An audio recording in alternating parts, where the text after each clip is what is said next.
Next, a look at one of the very first African-American country clubs in the nation. Then, a movie theater comes back to life. Plus, the tension, the drama, and the fun of the Ohio State Fair pie competition.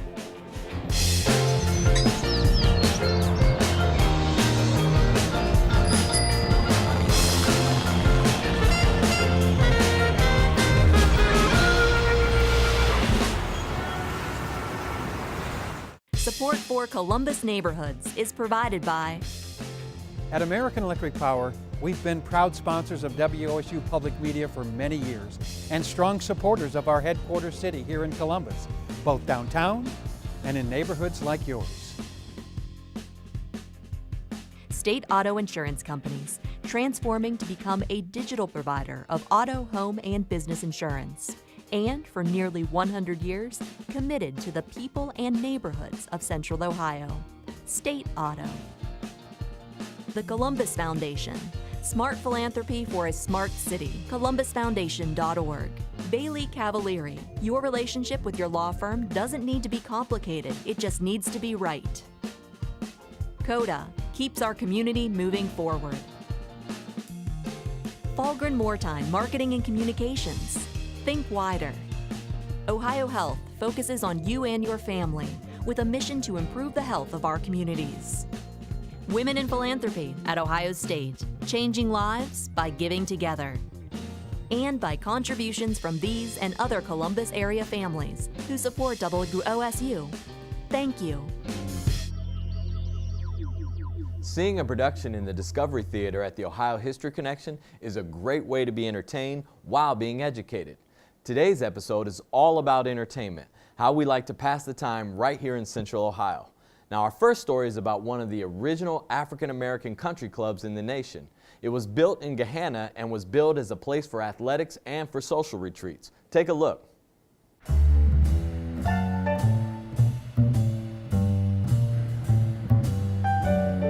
We're at Cafe Creekside, located in downtown Gahanna. This 1823 building was originally known as the Riverside, the original residence of Gahanna pioneer David Pugh. For years, the Riverside served the community as a tavern and hostelry. David Pugh built a covered bridge that once spanned Big Walnut Creek, and from this spot, Pugh collected tolls for many years. Today, Cafe Creekside serves up breakfast and lunch, and it's the perfect spot to talk about another pioneering organization, the Big Walnut Country Club, built by Columbus African Americans who were barred from joining other recreational organizations. I've invited Mayor Tom Neeland and Niele Jurist from the city of Gahanna to learn more about this fascinating story. But I wanted to find out exactly when was the Big Walnut Country Club founded and by whom? I didn't really learn of Big Walnut Country Club until we started digging into it here about a year and a half ago, and it was in the 1920s when this all came about. And it was so intriguing because of the people that were part of this that, you know, the more you read and the more you learned, the more you wanted to know. And who were they? Who were these people? There were 8 principals of folks that were part of the founders, but Nimrod Allen is the one that comes to mind the most because his name comes up quite a bit in almost every aspect of the club. And the thing that was so impressive to me was the fact that he was one of the founders of what is now the Columbus Urban League and was originally the Urban League, and then it became what it is now today, you know, in the 2000s. Yeah, why would a group of African Americans get together and start a country club out of anything you could have done? Well, I think if you think of the times, it's kind of remarkable. I mean, if we're thinking about the 1920s, it was a really volatile time, especially to be black in America. The Harlem Renaissance, the Jazz Age helped to really bring notoriety to many musicians and artists who typically wouldn't be recognized. And I think also during that time you had black fraternities and sororities, so every member, with the exception of one that founded the Black Walnut Country Club, were members of Alpha Phi Alpha fraternity, Prince Hall Masons, and very active in their community. So I think if you think about all those factors, it was the right time. Then it makes sense. It does. But these were all golfers? Is that what everybody did? They That was, got together and went to this place they had to more golf? than golf. They had an 18-hole golf course. but they also had a clubhouse. They had beauty pageants that they held. They were very politically motivated too, because they had a number of very high-profile politicians come in and do presentations and be interviewed and so forth from back in the 1920s even until the early 1950s. So it was a very, very interesting group. So why did they pick Gahanna? Well, I think like when we were doing the research, there was a gentleman who owned that 18 acres of land, and his daughter went to Gahanna Lincoln High School. And so they bought the land from him. So I think it was just like the right opportunity. And it started off with the Rocky Fork Outing Club. That's what initially started us. And then they decided we want our own clubhouse. So that's when it transitioned to the Big Walnut Country Club and expanded. And I think they wanted to have this so that they can socialize, have recreational opportunities, because again, it was still a segregated time. And so they wanted something that they can really just enjoy themselves and not feel any type of pressure or anything like that. And who got to go there? Because I know everybody thinks, or a lot of people think of the African American community as kind of monolithic, but it is also stratified by income and social status and professions. So was it only for the professional people, or could anybody come there and use it and go to their events? It seemed like the majority of folks were in that professional group, and it was the doctors, the lawyers, the executives from insurance companies and things like that that were part of that environment and were able to belong and participate. I know a couple of years they had like Democratic functions there. There were some Democratic conclaves there, so they started to open it up. Probably like in the 1950s, 1960s. So it was open to the community. I think they started as integration started to come into place. I think more and more people, they just opened it up to the community. Because I was looking at some of the flyers, I was like, oh, I think this is open to everyone. Yeah. What was it that ultimately caused the demise? I know there must have been multiple factors. You know, we tried to dig into that more and more. There's a little bit of history that's lost, but it looks like it just waned and was out of, you know, just like the times were out of changing, vogue, right? It was just generations were exactly interested in other things. And now we've got the large Friendship Park area back here, which was actually the first park that the city had. Why was it important to the city of Gahanna to save this particular history?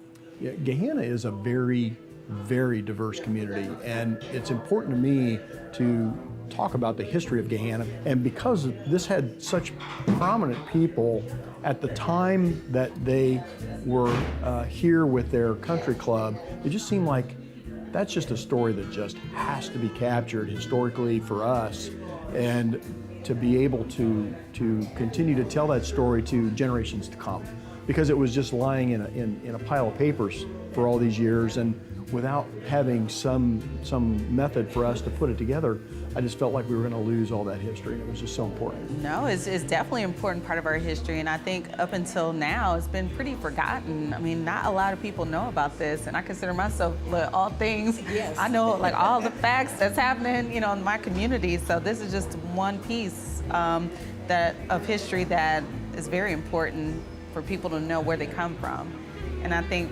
they should be proud. One of the first black country clubs in the nation. See, that was my thought. A lot of pride goes with knowing about this. It hasn't all been negative, and there have been some real achievements and some really beneficial things for the community. Well, I want to thank you both for sharing this history with us. I think it's fantastic that you're doing this, and I look forward to it becoming public information so we can get in there and dig in and find out more. I really appreciate, you know, you doing this, because it means a lot to the city, it means a lot to me, and it means a lot to our community. So thank you so much. You're so welcome. Thank you.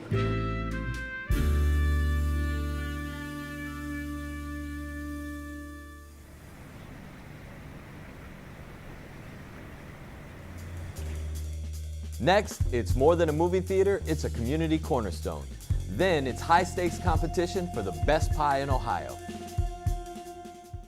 Growing up, going to the movies on the weekend was a treat for me. Eddie Murphy was one of my favorites, and hanging out with my friends was my top priority.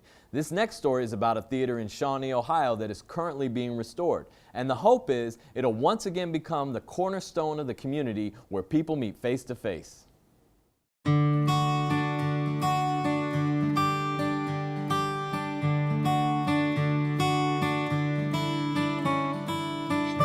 Southern Perry County is one of my favorite places in Ohio. I think it's yours too, isn't it, Nancy? Shawnee? It is one of my favorites. And part of the reason is you brought me here when we were just beginning to date.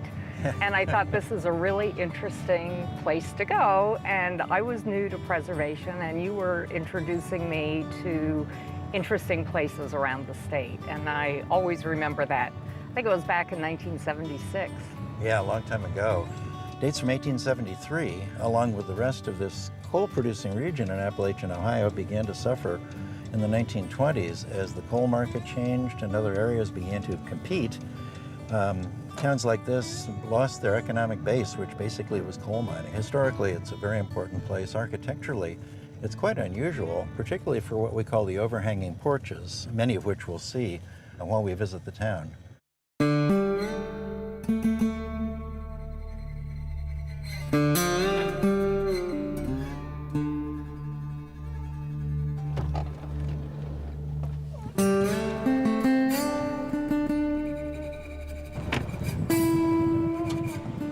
Well, you know, it hasn't changed recently. This It hasn't. Still Shawnee. Still overhanging porches, the Yeah, that unique really architectural interesting feature. architecture. Yeah. Unique to the region, that's for sure. It's really what struck me the first time we came. I hadn't ever seen anything like it before. So this is the Tecumseh Theater building, actually the Improved Order of Red Men building. That was the fraternal organization that occupied it, but the theater is in here as well. And those And were cultural institutions. They were, in the days before television, even before radio. That's what you did in the evenings. And here's John. You made it. We Oh, made good it. to Good to see you, It's been so John. long. Hi, John. It's Good been to see you great. again. How's everything? Good, good. So things are moving along with the Tecumseh Theater. Yep. We keep making step by step, inch by inch. We make progress. Well, I'd love to see what you've been up to. Sure. Can we have a quick tour? Come on in. Yeah. Thanks. This is great. Oh, I see we're being greeted by Tecumseh. That's good. Right. Yeah. It's a Sculpture? student chainsaw art project from our summer program. Good for them. The old coming sign for the Linda Theater. That's right. Part of the building was a movie theater. Right. So we're in a part that was just a commercial. This was a storefront, commercial space. And the theater was on the other side. Right. Okay. This is the repurposed. And I'm trying to remember the name of the theater. Linda. Linda Theater. Yeah. There's the Linda sign. Theater. Yep. So. Let's have a look at this. I remember this when it was just an old rusty sign. Oh, this look is at great. that. You've got it all lit again. This is terrific. Not just the Linda, the new Linda. It says new because the owner, Louis Hayden, remodeled this space after it opened as a movie theater and brought in the first sound pictures in the area, new velvet-covered seats, a confectionery for customers, and it was the showcase for a multi-county area. People came from all over to watch movies here. So the movie theater was here, and there's another theater upstairs. So this was a real cultural center. It was. People. And it is today too, but let's go see that other theater. Yeah, let's do that.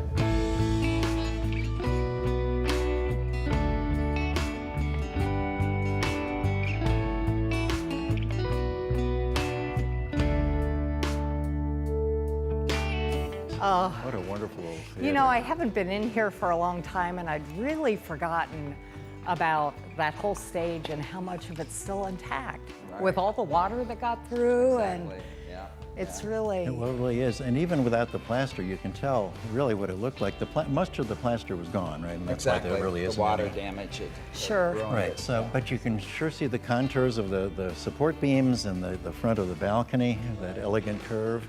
Those beams are steel I-beams, and they called this a skyscraper in 1908 when they built it. There were no other buildings like this in Southeast Ohio. It's a tribute to how well built it is, that with all that water and all that neglect and all that vacancy for all these years, that you have this much original fabric to work with. We also have a piece of the original backdrop scenery from some of the plays and vaudeville shows that went on here. Now, those were painted on canvas, weren't they? They were, So it's yeah. actually a fabric painted. And we've saved a lot of the canvases, and now they're in storage at the Ohio Historical Society. Oh, great. So they're keeping them for you. Yes. And people are amazed that some of the first events that happened here were the basketball games that took place. You know, Ohio University's basketball team has played in this space, and had tall ceilings, so if you had a high arching shot, it didn't hit the ceiling of the building, which was a problem in a lot of the other venues.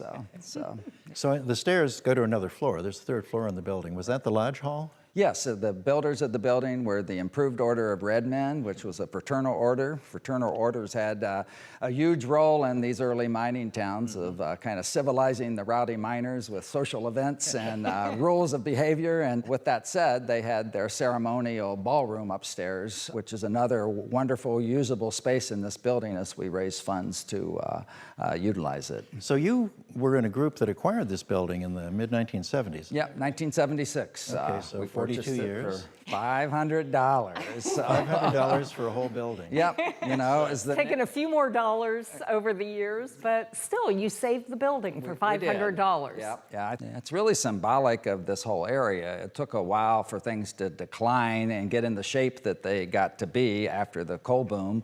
We think it's going to take a while to restore these towns, but we're working at it gradually and steadily and making progress. You've probably built a lot of support from the community by having that first floor usable while you're working on the rest of the building. They have an ownership, they have an experience with it that's different than it being vacant, and memories from their parents. Right, it's giving local artists an opportunity to perform. We exhibit our history there during Little Cities of Black Diamonds Day, and then people are building up a lot of weddings and birthday parties and events like that. Yeah, which is a source of income and also connects the community to the building.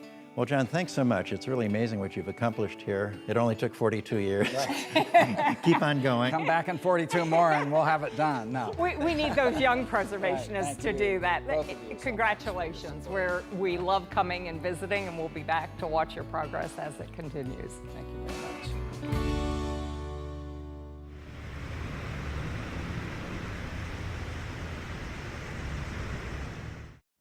My favorite kind of pie is French silk pie. Love it. Would walk 10 miles for a slice of it. Pies are a good old-fashioned comfort food that anyone can make, but only a few bakers can make truly great. For this next story, we followed the high-stakes drama of the Ohio State Fair Pie Competition to see who makes the best pie in all the land.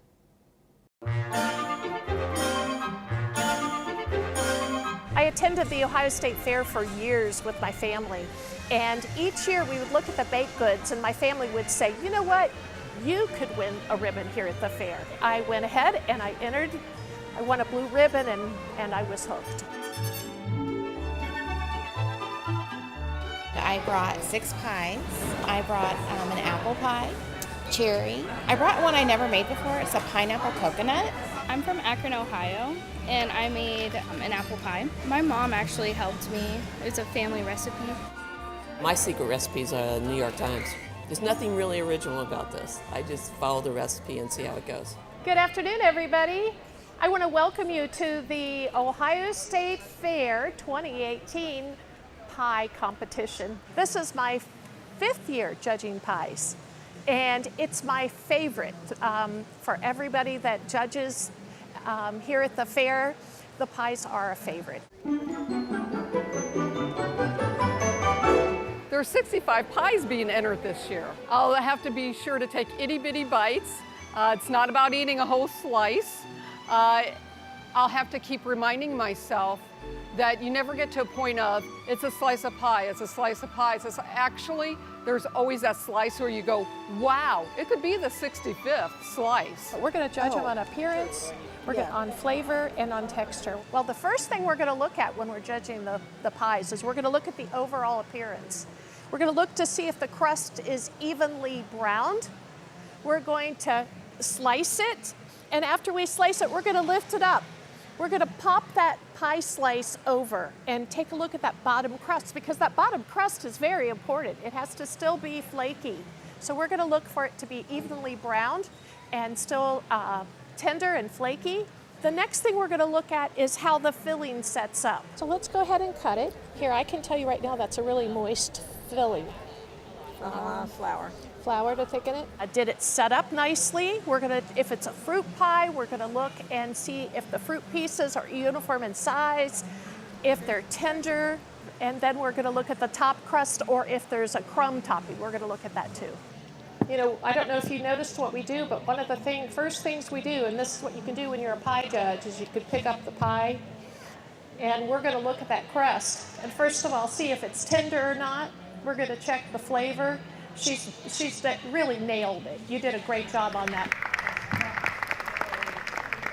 This is my first year of judging pies. What I'm most excited about is the creativity of to see what these pie entrants are. Our cute little pineapples. Our cute little pineapples. They're doing it right now, actually. It's the pie that I never made before that I've actually not even tasted before. It sounds good. Even the name, yeah, makes you think, huh, I'm liking it. I'm pretty sure it's gonna be great. It's got a good crust, I know that. Everything is evenly baked so we can go anywhere. What did they pull together? What did they come up with? Was it creativity? Was it your standard pie? How did they make them look to make them appealing? So that part really excites me to see how they make them appealing. Wonderful, unique pineapple trim around the crust edge. I'm not sure where they found that, but I thought that was a very nice touch for the appearance. The more entries, the more fun it is, because to me, when there's a big category, it's really exciting if you can win. If there's 14 pies that are apple and yours places, that's really exciting that it did that well amongst that kind of competition. We're going to look at the third place, which was the vacation pie. We really take the time to make sure that we take our time and look at what we're doing for the taste, the texture, the flavor, all the elements of it, because it means a lot to people. I know if I was baking it, I would want to know somebody's on the other end taking their time. Crumb top pies judging has taken place, and I'll tell you, the competition was tough over here today. We'll judge a berry pie. It might be a berry pie, but it'll be a berry pie with a crumb topping, which is one division. It might be a pecan pie or a pumpkin pie. Those are the kinds of pies that we put in different classes. And then we'll judge them against themselves. But the really cool one is at the very end, and that's the coveted best of show. At the very end of the competition, we'll take the first place pies in each division and we'll judge to see which pie is the best pie out of all of them. I have down as a last just because, yeah, it seemed a little underdone on the bottom. Okay, I see what you're saying. I agree with what you all have said. We all concurred that the number one pie was indeed the number one pie. And it goes to, are you ready? Randy Cutshow with a berry two-crust pie. Well, let's all give a great round of applause for Randy.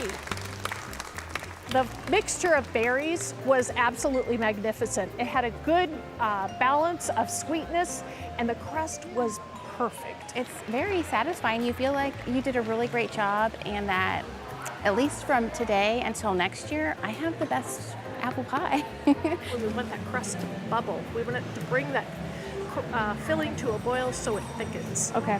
All right, thank you so much. Don't give up. I did not win, but it was an awesome experience because she gave me a lot of tips on how to make it thicker so it's not a thin filling. So that'll be good for next time. When you hear the saying, easiest pie, I always kind of like, ugh, I cringe. Nothing is easy in pie. These people have years and years of practice and experience that they put into it. So I appreciated that today to be reminded again, it's not as easy as pie.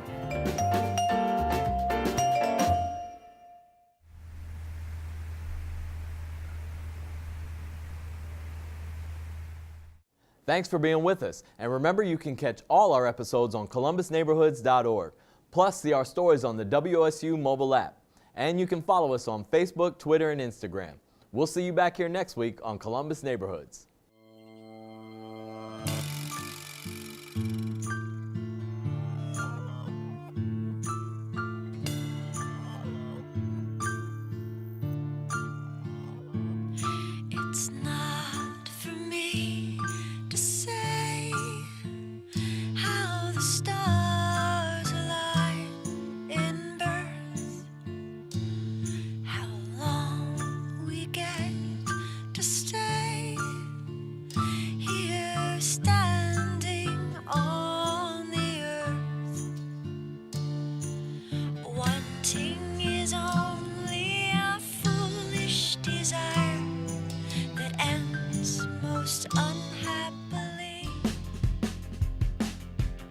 Support for Columbus Neighborhoods is provided by At American Electric Power, we've been proud sponsors of WOSU Public Media for many years and strong supporters of our headquarters city here in Columbus, both downtown and in neighborhoods like yours.